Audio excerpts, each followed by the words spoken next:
నమస్తే welcome to news cafe నేను భాగ్యశ్రీ వివిధ వార్తాపత్రికల్లో వచ్చిన ముఖ్యాంశాలు కనుక చూసుకుంటే ముందుగా సాక్షికి సంబంధించిన ఎడిషన్ చూస్తే ఇక అమెరికా మెరుపు దాడి ఇరాన్లోని ఫోర్డో నతాన్స్ అణు కేంద్రాలపై బంకర్ బస్టర్ బాంబులేసిన ట్రంప్ సేన ఇక బాహుబలి బాంబు ఆ 3 అణు కేంద్రాలు ఇరుకున పడ్డ ఇరాన్ ఇక ఇస్ఫహాన్ అణు కేంద్రంపై టొమహాక్ క్రూజ్ క్షిపణులతో దాడి చరిత్ర చూడని స్థాయిలో ప్రతి దాడి చేస్తామన్న ఇరాన్ యుద్ధం అవకంటే మళ్ళీ దాడి చేస్తామని ట్రంప్ అమెరికా జోక్యంతో బగ్గుమన్న ఇజ్రాయెల్ ఇరాన్ యుద్ధాగ్ని అగ్రరాజ్య దాడిని ఖండించిన ప్రపంచ దేశాలు తనిఖీలతో బోధనల పాఠశాల పర్యవేక్షణకు సీనియర్ టీచర్లు 2000 మంది టీచర్లకు కొత్త బాధ్యతలు కొత్త విధానంపై ఉపాధ్యాయుల అసంతృప్తి పైరవీలకు ద్వారాలు తెరుస్తున్నారని ఆరోపణలు ఇక పాఠాలు చెప్పేందుకు టీచర్ల కొరత రాదా విద్యాశాఖపై ఉపాధ్యాయ సంఘాల మండిపాటు ఏవన్ చంద్రబాబు ప్రభుత్వమే వైసీపీ వైఎస్ జగన్ పర్యటనలో భద్రతా ఏర్పాట్లలో కుట్రపూరిత నిర్లక్ష్యం Z+ కేటగిరీ భద్రత ఉన్న ఉద్దేశపూర్వక నిర్లక్ష్యం ఆయన వాహనంపైకి దండలెత్తుతున్న టీడీపీ అసాంఘిక శక్తులు సింగయ్య మృతి ఉదంతాన్ని వక్రీకరిస్తున్న కుట్రంతం వైఎస్ జగన్ వాహనం ఢీకొని సింగయ్య మృతి చెందినట్టు ప్రకటన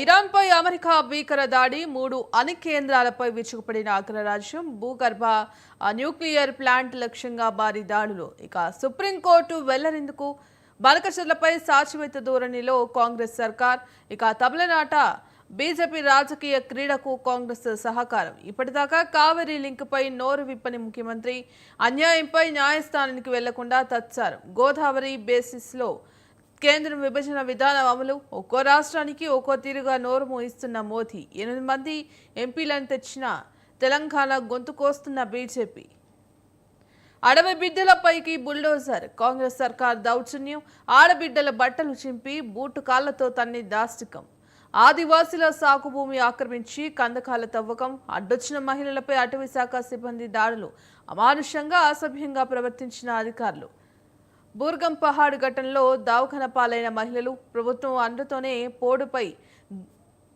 దుందుడుకు చర్యలు ఇంత జరిగినా దాడి చేసిన వారిపై చర్యలు చేపట్టిన వైనం కాంగ్రెస్ సర్కార్ తీరుపై జాతీయ స్థాయిలో విమర్శలు నేడు బాధితులను పరామర్శించనున్న బీఆర్ఎస్ నేతలు 15 లక్షలకు SDT post DSC sports quota కొలువుల భర్తీలో భారీ స్కామ్ పెండింగ్ బిల్లులు ఇవ్వకుంటే పనులు ఎట్లవుతాయి కోమటిరెడ్డి సమీక్షలో అధికారుల ప్రశ్న 5 కలెక్టర్లకు 100 కోట్ల బిల్లులు పెండింగ్ నిర్మాణ పనుల్లో వేగం పెంచాలన్న మంత్రి బిల్లులు చెల్లిస్తేనే పనులన్న అధికారులు అర్హతలు లేని వారికి ఉద్యోగాలు కట్టబెట్టిన వైనం అభ్యంతరాలు ఇచ్చిన ఆగమేఘాలపై నియామకం రిక్రూట్మెంట్లు అడుగడుగున ఉల్లంఘనలు రీవెరిఫికేషన్లో 25 మంది అనర్హుల గుర్తింపు 6 నెలలుగా నివేదికను తొక్కిపెట్టిన అధికారులు ఇక వివిధ వార్తాపత్రికల్లో వచ్చిన ముఖ్య అంశాలపై విశ్లేషణ అందించడానికి పొలిటికల్ అనలిస్ట్ శివరాం రెడ్డి గారు ఉన్నారు. శివరాం రెడ్డి గారు నమస్తే అండి. ఎస్ శివరాం రెడ్డి గారు, ఏదైతే ఇప్పుడు మనం చూసుకుంటే ఇరాన్ ఇజ్రాయెల్ మధ్య భీకర దాడులు అయితే కొనసాగుతున్నాయి. మరి ఇప్పుడు అమెరికా ఈ దాడులో ఎంట్రీ ఇచ్చినట్టుగా తెలుస్తోంది. ఇక ఇప్పటికే ఇరాన్ అణు కేంద్రాలపై కూడా శక్తివంతమైన B2 బాంబర్లతో విరుచుకుపడుతోంది.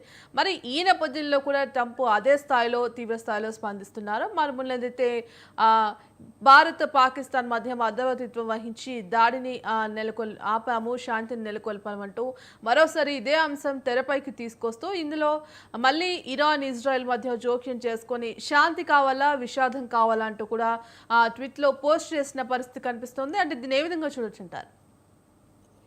ఇది ఒక రకంగా పరస్పర విరుద్ధమైనటువంటి భావనలతో ఉన్నటువంటి వ్యవహారాన్ని మనం ఇక్కడ గమనించవచ్చు.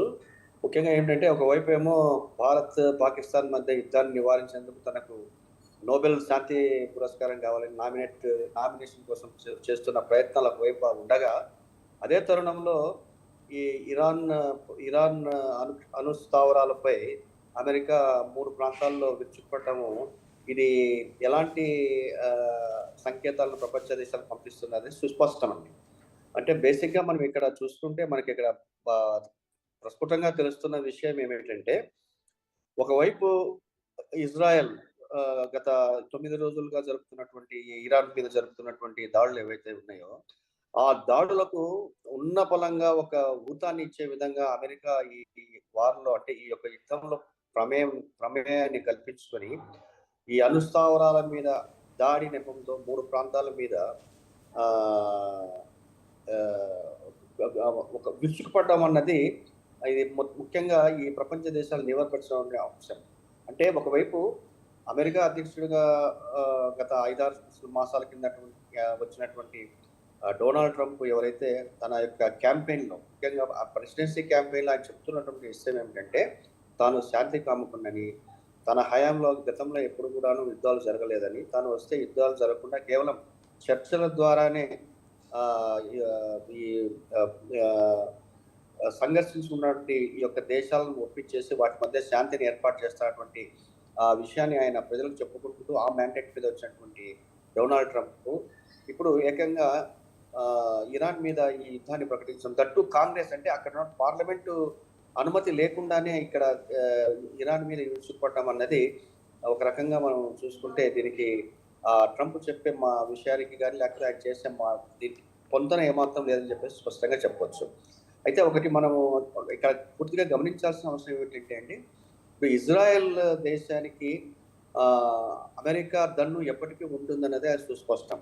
ఇప్పుడు గతంలో మనం చూసాము, ఇప్పుడు చూస్తున్నాము, 2001లో చూసాము, 2013లో చూసాము. ఇట్లా గతంలో జరిగేటువంటి ఎన్ని యుద్ధాలు చూసినా సరే ఇజ్రాయెల్‌కు బాసటగా నిలుస్తున్నటువంటి అమెరికా ఇప్పుడు ఇరాన్ మీద దాడి చేయడం అన్నది మరి ఏ ఉద్దేశంతో చేసిందని చూసుకుంటే, ఒకవైపేమో అమెరికా రక్షణ శాఖ మంత్రి పీటర్ హెగ్స్వర్త్ ఆయన ఏం చెప్తారంటే, మేము ఓన్లీ అణ్వాయుధ స్థావరాల మీద మాత్రమే మేము దాడులు చేశాం గానీ, ఇరాన్‌తో మాకు యుద్ధానికి దిగేటటువంటి ఎలాంటి ఉద్దేశం లేదు. మాకు భవిష్యత్తులో అలాంటి ఉద్దేశాలు కూడా ఉండవు. ఎందుకంటే ఇరాన్ అణు అణు అణు అణ్వాయుధ స్థావరాల ఇన్స్పెక్షన్ కోసం, వాటి యొక్క పరిశీలన కోసం అనుమతించడం లేదు కాబట్టి, దాన్ని ఒప్పించే నెపంతోనే మేము ఈ దాడులు చేశామని చెప్పేసి పీటర్ హెగ్సెత్ అని అమెరికా డిఫెన్స్ మినిస్టర్ చెప్తున్నారు. అలాగే America vice president JD Vance గారు కూడా ఏమన్నారు, కేవలము ఇరాన్‌ను ఈ ఇంటర్నేషనల్ అటామిక్ ఎనర్జీ అసోసియేషన్ వారి ఇన్స్పెక్షన్‌కు ఒప్పించడానికి మేము దాడులు చేశాం కానీ, ఈ ఇజ్రాయెల్, ఇరాన్ దాడిలో మేము పాలుపంచుకోవడం లేదన్నది వారు స్పష్టం చేస్తున్నటువంటి అంశం. అయితే దీనికి భిన్నంగా అమెరికా అధ్యక్షుడు డొనాల్డ్ ట్రంప్ ఏమంటారంటే, ఇది కేవలము ఇరాన్‌ను ఇరాన్ మెడలు వంచి దాన్ని చర్చలకు దించే మార్గంలోనే ఇది చేశామని చెప్పేసి ఆయన తన ట్రంప్ ట్రూత్ సోషల్ అన్నటువంటి మెసేజింగ్ సర్వీసెస్‌లో ఆయన పేర్కొన్నారు. ఇదే విషయాన్ని ధృవపరుస్తూ ఇజ్రాయెల్ ప్రధాని బెంజమిన్ నెతన్యాహు గారు కూడాను ఇదే విషయాన్ని ట్వీట్ చేశారు. ఈ నేపథ్యంలో మనం చూసుకుంటే ఏమిటంటే, సో ఇరాన్ మీద ఇప్పుడు ఇజ్రాయిల్ ఇరాన్ మధ్య జరుగుతున్నటువంటి వార్‌లో అమెరికా ప్రత్యక్షంగా దాడులు చేయడం అన్నది ఇది ఈ యొక్క వార్ అంటే ఈ యొక్క యుద్ధం యొక్క విస్తృతిని తెలియజేస్తదనమాట. ఇది ఇంకా ఎంత గంభీరంగా ఉండబోతుంది. ఇది ఇంకా లోతుగా చొచ్చుకుపోతుంది. దీనికి ప్రపంచంలోని దేశాలు ఏ దేశాలు ఎవరెవరి వైపు మోకరిల్లుతున్నాయి. ఇప్పటికే మనం చూస్తున్నాము. ఇరాన్ విదేశాంగ మంత్రి ఆల్రెడీ రష్యా అధ్యక్షుడు పుతిన్‌తో సమాలోచనలు జరుపుతున్నారు. అలాగే చైనా దేశస్తులతో సమావేశం జరుపుతున్నారు. సో ఈ ఇరు దేశాలు కూడాను ఇరాన్ కావాలంటే మేము న్యూక్లియర్ వార్ హెడ్స్ సహాయం చేస్తామన్నటువంటి సంకేతాలు కూడా వారు ప్రపంచానికి తెలియజేస్తున్నటువంటి అంశాన్ని మనం గమనిస్తున్నాం. ఇది అమెరికా ఎప్పుడైతే ఈ ఇరాన్ మీద దాడి చేసిందో, ఇది ఈ యొక్క వార్ యొక్క విస్తృతిని పెంపించేందుకు ఒక ప్రధానమైనటువంటి అంశంగా ఇప్పుడు మనకు దోహదపడింది. ఇప్పుడు మొదటి ప్రపంచ యుద్ధంలో, రెండవ ప్రపంచ యుద్ధంలో ఏవైతే ఈ అమెరికా ఎప్పుడైతే ఇన్వాల్వ్‌మెంట్ జరిగిందో అప్పుడు ఆ యొక్క యుద్ధం యొక్క విస్తృతి ఏ విధంగా పెరిగిందో, ఇప్పుడు కూడాను మనము ఈ ఇజ్రాయిల్, ఇరాన్ మధ్య జరుగుతున్నటువంటి ఈ భీకర పోరులో అమెరికా జోక్యాన్ని మనం అదే నేపథ్యంలో చూడాల్సిన అవసరం ఎంతైనా ఉంది. ఇక రెండో విషయానికి వస్తే, ఇప్పుడు శాంతి కాముక దేశమైన భారతదేశం, ముఖ్యంగా మన భారతదేశ నాయకత్వం కూడాను ప్రధానమంత్రి మోదీ గారి నాయకత్వంలో ఈ యుద్ధం యొక్క తీవ్రతను తగ్గించే దశలో ముఖ్యంగా మన విదేశాంగ శాఖ వారు కానివ్వండి, లేకపోతే మన డిప్లొమాటిక్ ఛానల్స్ ద్వారా కానివ్వండి, ఇరాన్‌తో మనం ఆల్రెడీ చర్చలు జరుపుకున్నాము. ఈ యొక్క ఉద్రిక్తతలను తగ్గించే దిశగా యోచన చేయమని చెప్పి కూడా భారత ప్రభుత్వం చేస్తుంది. ఇది ఎంతైనా ఈ పరిస్థితుల్లో చాలా ఇంపార్టెంట్ స్టెప్గా మనం చెప్పవచ్చు. అయితే ఈ యుద్ధము ఇలాగే కొనసాగితే ముఖ్యంగా ఇప్పుడు ఇరాన్ ఏమంటున్నారు, ఇరాన్ దేశం అక్కడి నుంచి వస్తున్న వార్తలు బట్టి మనకు తెలుస్తుంది ఏమిటంటే ఈ హార్మూజ్ స్ట్రైక్ అన్నటువంటి ఆ యొక్క రూట్ ఛానల్ ఏదైతే ఉందో దాన్ని ఇరాన్ ఈ యుద్ధ నేపథ్యంలో మూసివేస్తా ఉంది. ఒకవేళ హార్మూజ్ సంధిని మూసివేస్తే ఇప్పుడు ఈ యొక్క రవాణాకు చాలా ప్రతిఘాతం కలిగేటటువంటి అవకాశం ఉంది. ముఖ్యంగా ఇరాన్ నుంచి వచ్చేటటువంటి ఈ నౌకలు అంటే ముఖ్యంగా ఈ చమురు రవాణా చేసే నౌకలు ఏవైతే ఉన్నాయో దాదాపు ప్రపంచ ఉత్పత్తులు 20% చమురును రవాణా చేసేందుకు ఈ హార్మూజ్ సంధి ద్వారానే ఏషియా దేశాలకు, మన దేశానికి కానివ్వండి, చైనాకి కానివ్వండి, ఇట్లా రావాలంటే హార్మూజ్ సంధి ద్వారా రావాల్సి వస్తుంది. ఒకవేళ ఇరాన్ ఈ యుద్ధ నేపథ్యంలో హార్మూజ్ సంధి ఆ ఛానల్ మూసివేస్తే డెఫినెట్గా చమురు రవాణా ఆగిపోయేసి చమురు కొరత తీవ్రంగా ఏర్పడుతుంది. ఒకవేళ అప్పుడు కొరత ఏర్పడినప్పుడు అంటే ఆయిల్ స్కేర్సిటీ ఏర్పడినప్పుడు పెట్రోలియం ఉత్పత్తుల యొక్క ధరలు విపరీతంగా పెరుగుతాయి.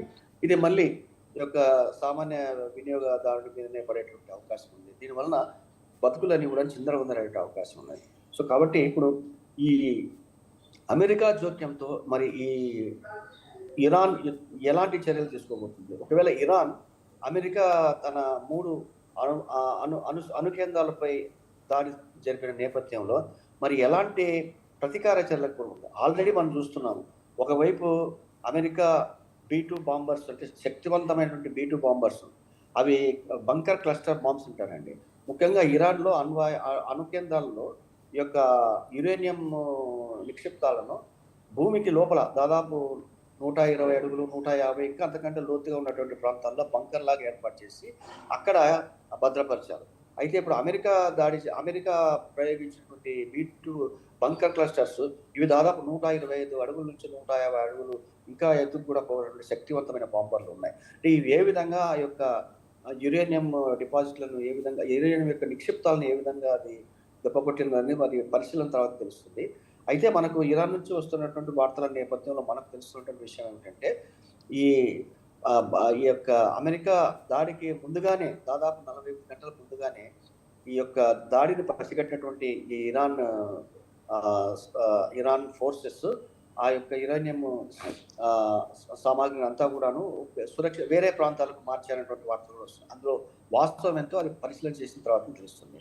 ముఖ్యంగా ఇప్పుడు ప్రపంచవ్యాప్తంగా మనం చూసుకుంటే అండి పూర్తిగా మనము యుద్ధంలో కూరుకొని పోయాము. యుద్ధ మేఘాలు పూర్తిగా కమ్ముకున్నాయి.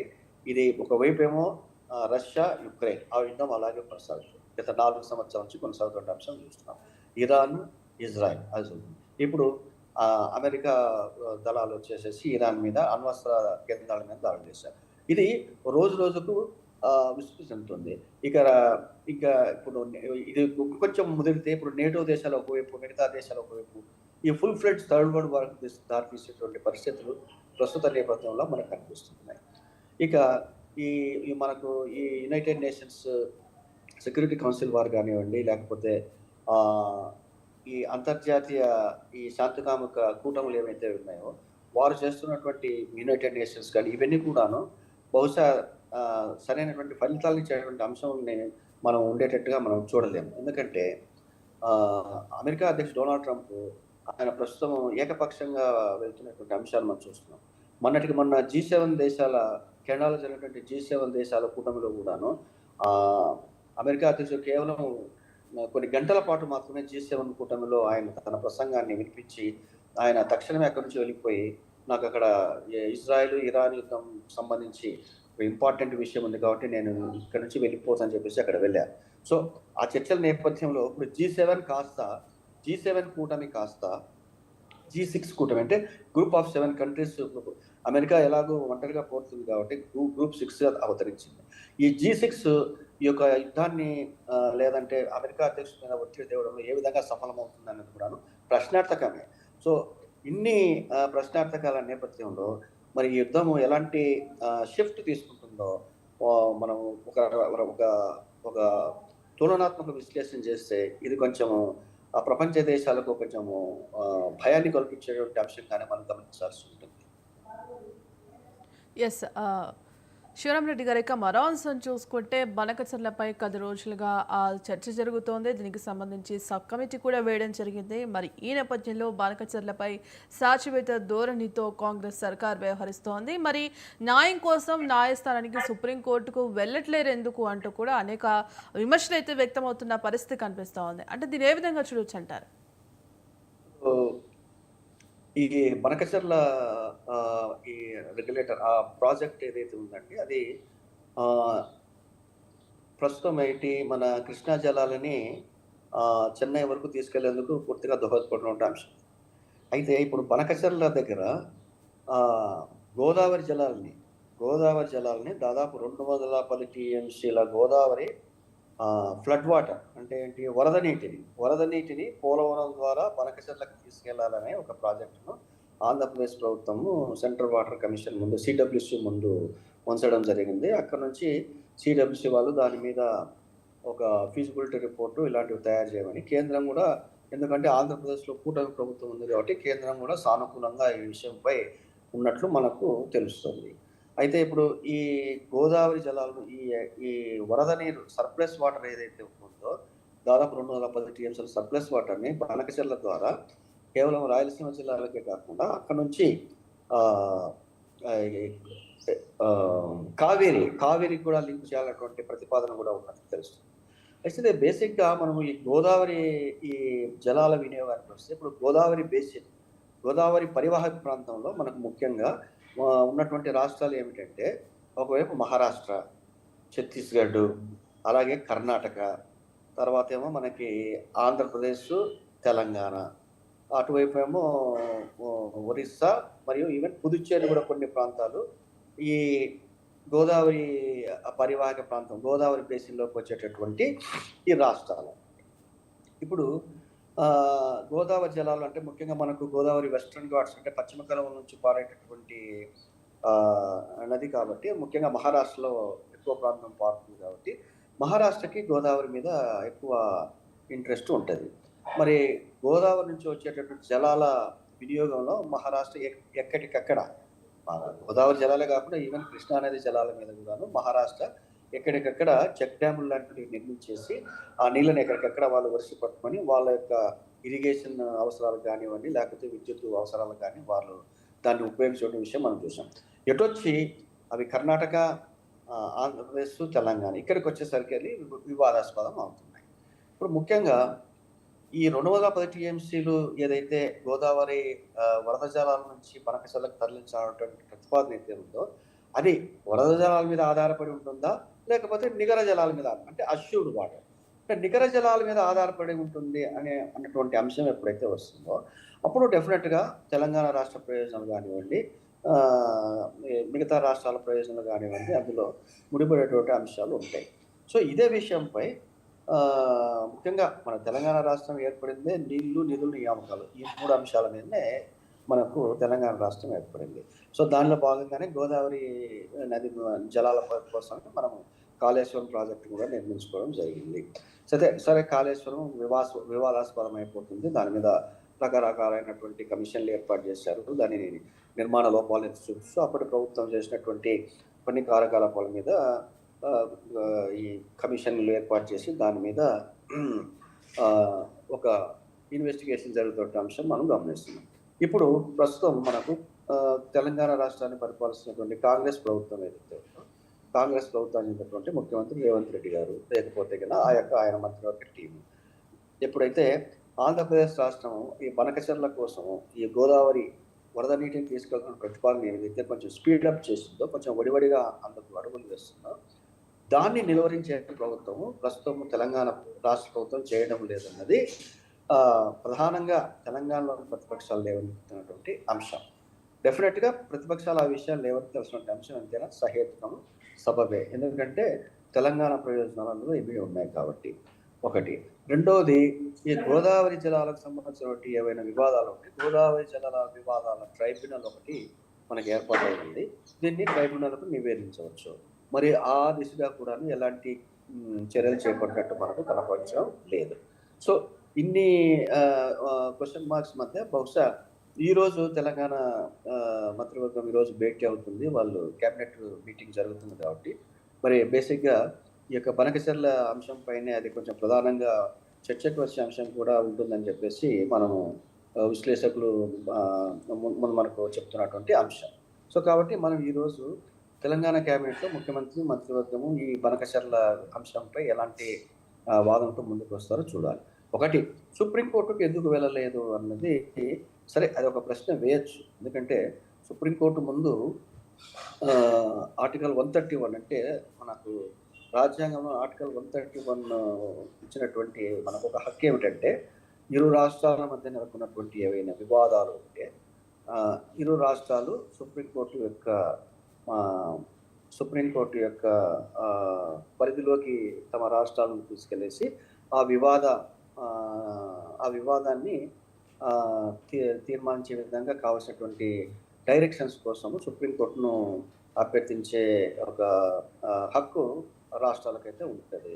సో, బట్ బేసిక్‌గా ఈ అంశం మీద సుప్రీంకోర్టుకు పోయినంత మాత్రాన్నే తెలంగాణకు ఇమ్మీడియేట్ రిలీఫ్ వస్తుందంటే అది కూడా చెప్పలేము. ఎందుకంటే ఈ ప్రాజెక్ట్ పూర్తిగా ఇది ప్రతిపాదన దశలోనే ఉంది. దీని మీద ఇంకా మీకు డీపీఆర్‌లు గాని అలాంటివి ఇంకా ఇవేమీ రాలేదు. దీని మీద ఫైనాన్స్ కమిట్మెంట్స్ అట్లాంటివి ఏం జరగలేదు. సో, ఇప్పుడు ఒక తాజా అంచనా ప్రకారము ఆంధ్రప్రదేశ్ ప్రభుత్వం ఒకవేళ ఈ ప్రాజెక్ట్‌ను చేపడితే, అంటే ఈ గోదావరి జలాలను బనకచర్ల ద్వారా మళ్లించే ప్రాజెక్ట్ చేపడితే దానికి దాదాపు 80,000 కోట్ల నుంచి 1,20,000 కోట్ల వరకు వ్యయం అవుతుందని చెప్పేసి ఒక అంచనా కూడా మనకు కనిపిస్తున్నటువంటి అంశం. సో, కాబట్టి సుప్రీంకోర్టుకు వెళ్ళాలనుకుంటే ఇప్పుడు వివాదం ఉన్నప్పుడు డెఫినెట్‌గా సుప్రీంకోర్టుకు వెళ్ళొచ్చు.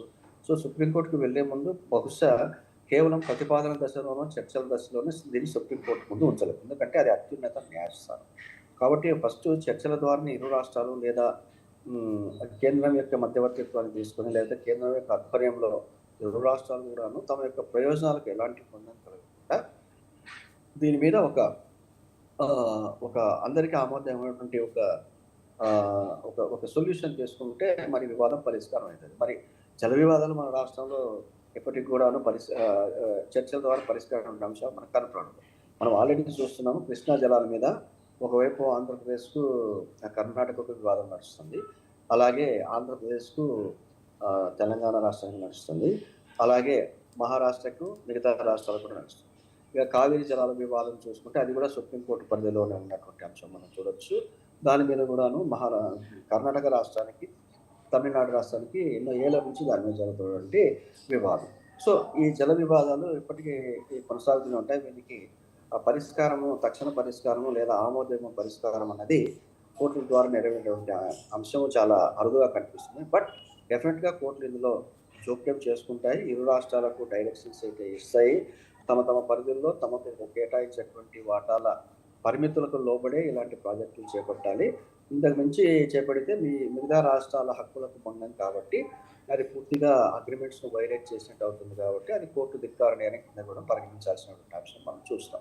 సో, కాబట్టి ఇప్పుడు ప్రతిపక్షాలు బనకచర్ల మీద తెలంగాణ రాష్ట్ర ప్రభుత్వం ఎందుకు ఒక సాలిడ్ స్టెప్ తీసుకోవడం లేదు, ఎందుకు ఒక గట్టి సంకేతాన్ని ఆంధ్రప్రదేశ్ పంపించలేదంటే అది బహుశా ప్రశ్నించదగినటువంటి అంశమే.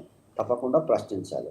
ఎందుకంటే తెలంగాణ మనుగడ ముఖ్యంగా జల వినియోగాల మీదనే, జల సిరుల మీదనే ఆధారపడింది కాబట్టి తెలంగాణలో భౌగోళికంగా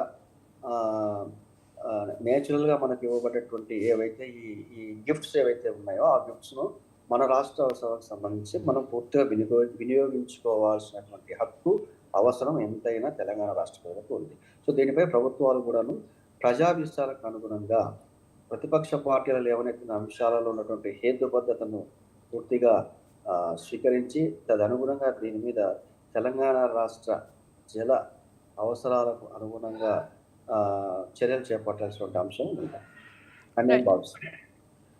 రైట్, థ్యాంక్ యూ అండి శివరాం రెడ్డి గారు. ఇక వివిధ అంశాలపై విశ్లేషణ అందించినందుకు ధన్యవాదాలు. ఇక ఇది ఇవాల్టి న్యూస్ కేఫ్. కీప్ వాచింగ్ స్వతంత్ర.